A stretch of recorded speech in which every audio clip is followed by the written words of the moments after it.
किसी ने क्या अद्भुत बात कही है।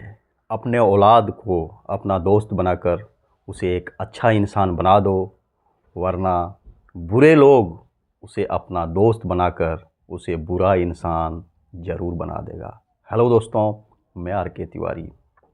दोस्तों, एक 16-17 साल का जवान बालक जो कि उनकी माँ, उनके पिता इतने बड़े देशभक्त जो अपने छोटे से बच्चे को देश की सेवा के लिए, भारत माता की रक्षा के लिए समर्पित कर देते हैं।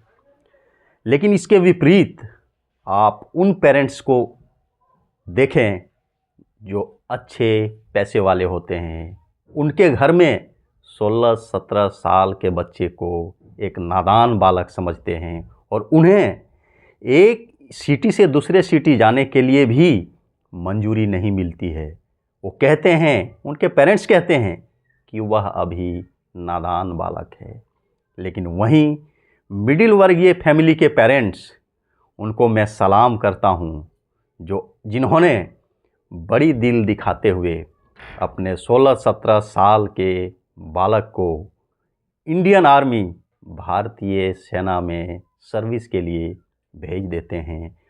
और वह बालक जब ट्रेनिंग के लिए जाता है तो उन्हें 24 घंटे में सिर्फ 4 या 5 घंटे सोने को मिलते हैं। और जब वह ट्रेनिंग कंप्लीट करके अपने बटालियन में पोस्टिंग जाते हैं तो क्या पता उसकी बटालियन कहीं राजस्थान के मरुभूमि में पड़ा हो, जैसलमेर, बीकानेर, बाड़मेर जैसी जगहों में, जहाँ गर्मी में टेम्परेचर लगभग 45 और 50 अबव रहता है। उस जगह पर जाकर वह 16-17 साल का बालक अपने आप को एडजस्ट करता है, उस मौसम के अनुकूल ढालता है। लेकिन क्या पता कुछ दिन बाद उसकी तैनाती सियाचिन ग्लेशियर, लेह जैसे जगहों पर हो जाती है, जहाँ की टेम्परेचर अमूमन -20, 25, 30 डिग्री एंड अबव रहता है।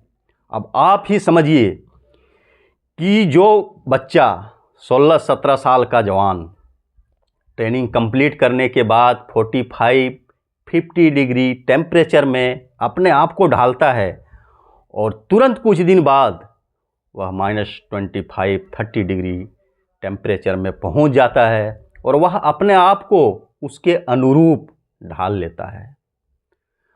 तो मेरा मानना है दोस्तों कि जिस तरह से इस उम्र के बच्चे, चाहे उस सेना का जवान, अपने आप को उस माहौल के अनुरूप ढाल लेता है, विपत्तियों से लड़कर उस जगह पर एडजस्ट कर लेता है, अपने आप को उसके अनुकूल बना लेता है, इसी तरह हमारे ज़िंदगी में भी जब विपत्तियां आती है तो उससे लड़कर हम मजबूत होते हैं और हमें असली शक्ति मिलती है।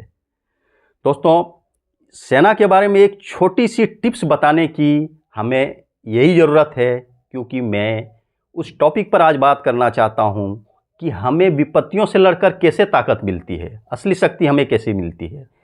मैं डिटेल में सैनिक के ज़िंदगी से जुड़े अनेक पहलुओं पर एक अच्छा वीडियो बनाऊंगा और बहुत जल्द बनाऊंगा। लेकिन अभी हम उस टॉपिक पे चलते हैं।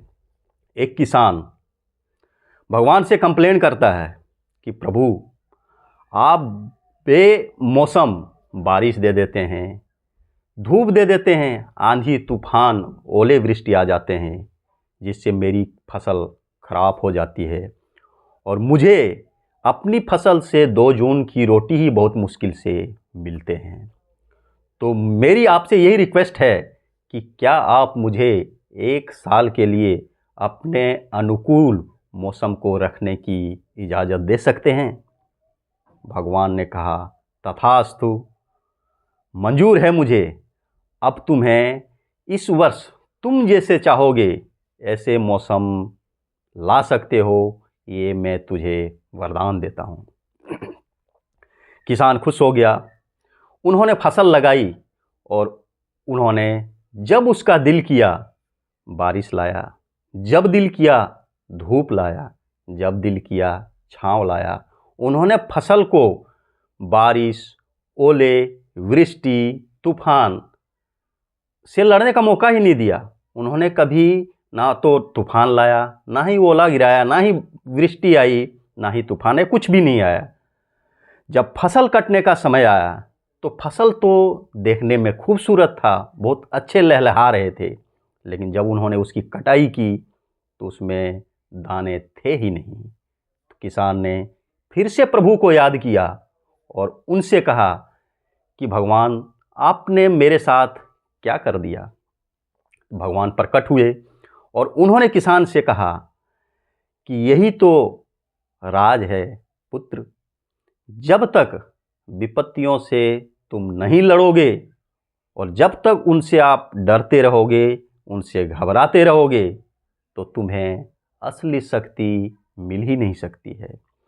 तुमने मन मुताबिक मौसम को रखा, तुमने ना तो ओला गिरने दिया, ना ही वृष्टि आने दी, ना ही तूफान आने दिया, जिससे फसल कंफर्ट जोन में रह गए और उन्होंने कभी भी मुश्किलों का सामना नहीं किया। और उन्होंने मुश्किलों का सामना नहीं किया, उसका ही ये परिणाम है कि उन्होंने अपने दाने अच्छे से नहीं बना पाए। किसान बहुत मायूस हुआ।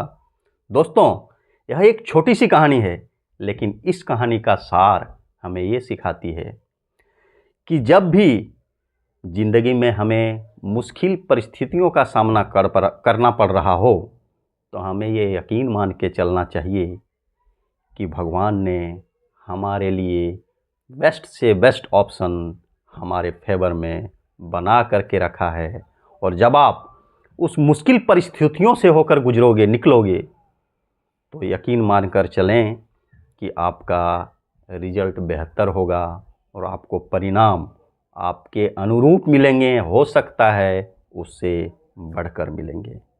इसलिए परिस्थितियों से सामना कीजिए, परिस्थितियों से मुंह मोड़ना यानी कि आप अपने रिज़ल्ट को एवरेज बना के रखने की कोशिश कर रहे हो। जाते जाते दोस्तों, एक बार फिर से ज़िंदगी में खुश रहिए, व्यस्त रहिए, मस्त रहिए। मिलते हैं नेक्स्ट एपिसोड में, तब तक के लिए नमस्कार।